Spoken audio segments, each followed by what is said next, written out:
Ako, si Alec. Isa akong estudyanteng araw-araw bumabiyahe makapasok lang sa school. Madalas 1 hanggang 2 oras binibiyahe ko makapasok lang. Minsan nga napapagod na ako eh. Naapektuhan na din ang aking pag-aaral at imbis na pahinga ko, nagiging oras pa ng biyahe ko.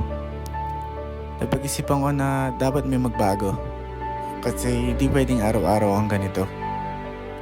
Pumasok sa isip ko na humanap ng apartment.